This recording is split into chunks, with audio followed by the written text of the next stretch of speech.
Observemos moléculas de glucosa. Cuando estas entran a la célula pueden tomar dos vías.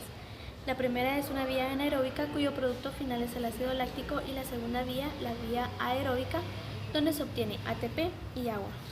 La segunda es la que analizaremos y se da a través de la glucólisis. Este es un proceso de fermentación descubierto por Louis Pasteur. La glucólisis se forma por 10 reacciones divididas en dos etapas.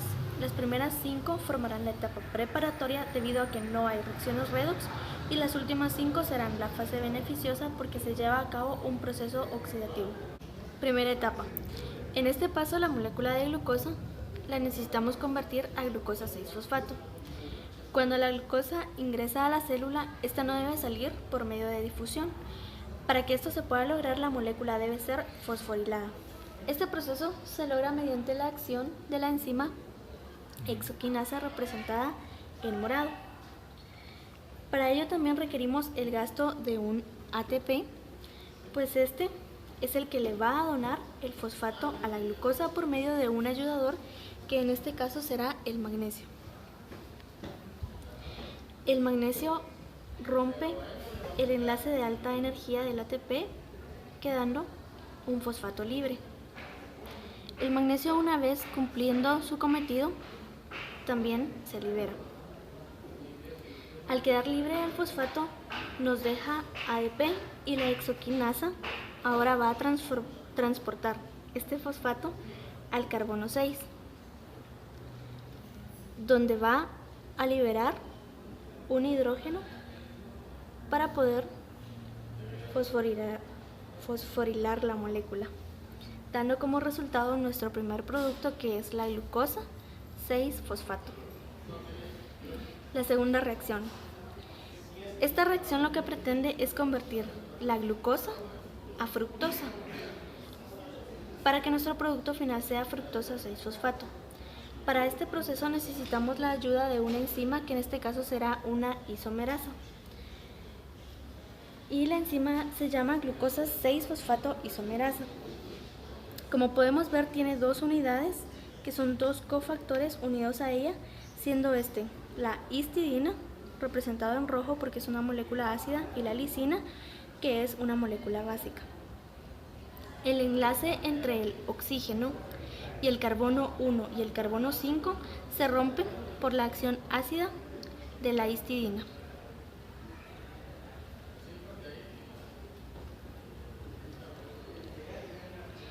Y ahora necesitamos que nuestra molécula se vuelva a unir entre el oxígeno y el carbono 2 y el carbono 5, y para esto se utiliza la acción básica de la lisina,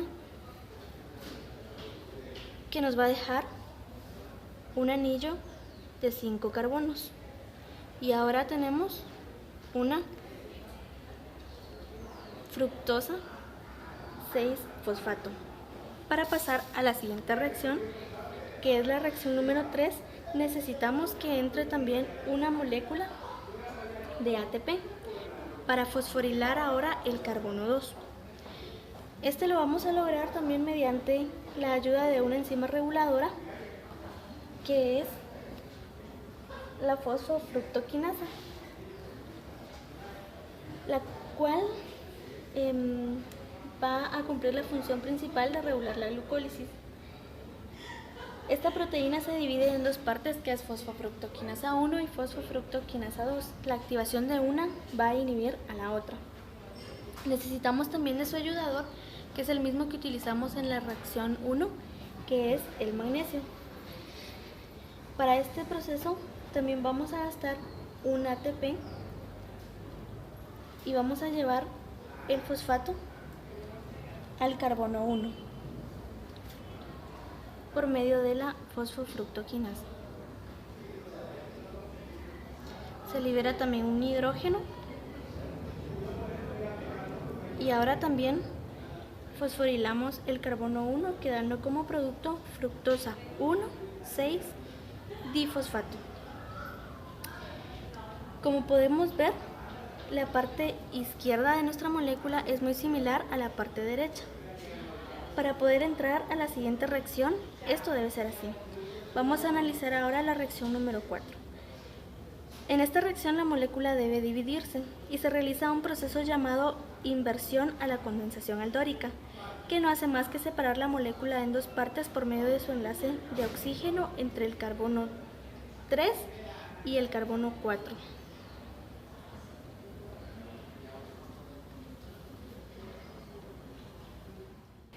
Sin embargo, como podemos ver, las moléculas que nos quedan no son iguales, porque el oxígeno nos queda con un doble enlace. Entonces tenemos como producto un gliceraldehído 3-fosfato y una dihidroxicetona fosfato. Para la reacción número 5 necesitamos convertir la acetona en aldehído para poder tener dos aldehídos.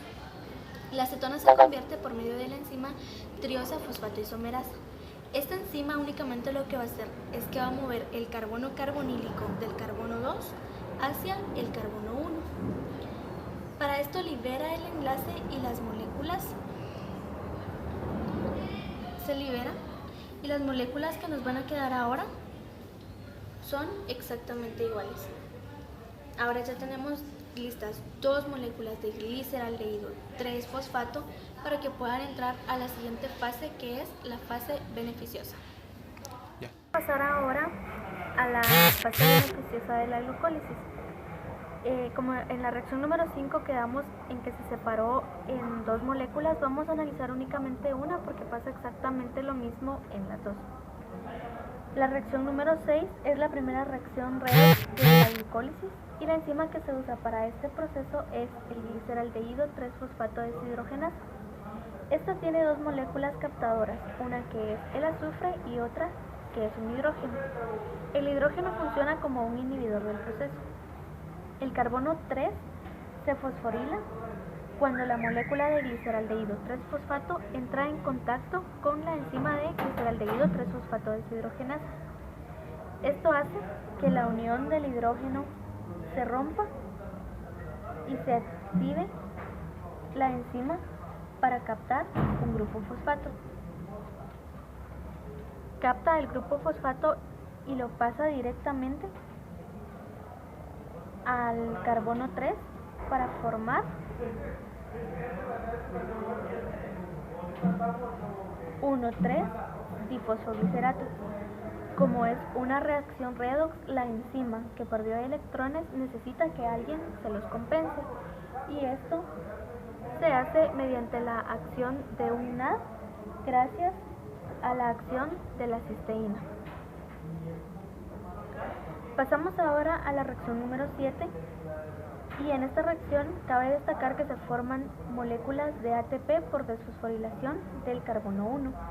Para ello entra la enzima fosfoglicerato quinasa, que es una transferasa porque únicamente lo que va a hacer es va a transferir el grupo fosfato a una molécula de ADP suelta. Esta va a captar el grupo fosfato del carbono 1 y lo va a transferir a un ADP. El ADP capta este fosfato, lo que lo convierte en un ATP. Como son dos moléculas, recordemos, entonces vamos a tener la formación de dos ATPs en la reacción número 7. Se libera el ATP y lo que nos queda es 3-fosfoglicerato. Pasamos ahora a la reacción 8, y en esta reacción, en el primer momento, vamos a formar brevemente 2,3-difosfoglicerato, que es una molécula que capta el oxígeno de la hemoglobina y ayuda para que el oxígeno entre a la célula. La enzima que se utiliza para este proceso es un fosfoglicerato mutasa, que en su sitio activo posee una histidina, la que le va a ayudar al englobamiento de la hemoglobina y hace que la enzima capte un grupo fosfato que lo va a transferir al carbono 2. Capta el grupo fosfato y este es transferido al carbono 2. Esto es al inicio de la reacción, lo que nos va a formar una molécula de 2,3-difosfoglicerato. Pero cuando el oxígeno viene y se une a la molécula, hace que el fosfato del carbono 3 se libere dejando únicamente un fosfato en el carbono 2. Se libera el fosfato, sale el oxígeno y lo que nos queda es 2-fosfoglicerato. Pasamos ahora a la reacción número 9 y esta reacción va a suceder gracias a la acción de la enzima enolasa. Esta enzima únicamente lo que va a hacer es un proceso de deshidratación. Va a quitar una molécula de agua del fosfenolpiruvato y para ello va a captar una molécula de OH del carbono 2, un OH del carbono 2 y también va a captar una molécula de hidrógeno del carbono 3, lo que nos va a formar 2 hidrógenos y una molécula de agua H2O. Ahora dejamos únicamente ya el fosfoenolpiruvato.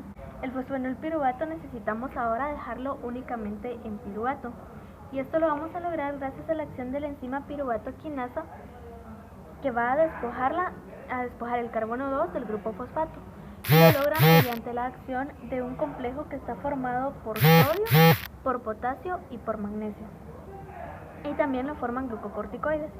Este complejo hace que el enlace se pueda romper, capta el fosfato y lo va a trasladar a una molécula de ADP que se encuentra suelta. Se lo transfiere y vamos a convertir este ADP en una molécula de ATP. Recordemos nuevamente que como son 2 moléculas vamos a tener nuevamente la formación de 2 moléculas de ATP. Y es así como llegamos a nuestra molécula, que es un sillar sencillo, que es el piruvato. Entonces llegamos a la formación de 2 moléculas de piruvato como producto de la glucólisis. En resumen, en todo el proceso de la glucólisis gastamos 2 ATP, logramos 4 ATPs, logramos 2 moléculas de agua y 2 NADH.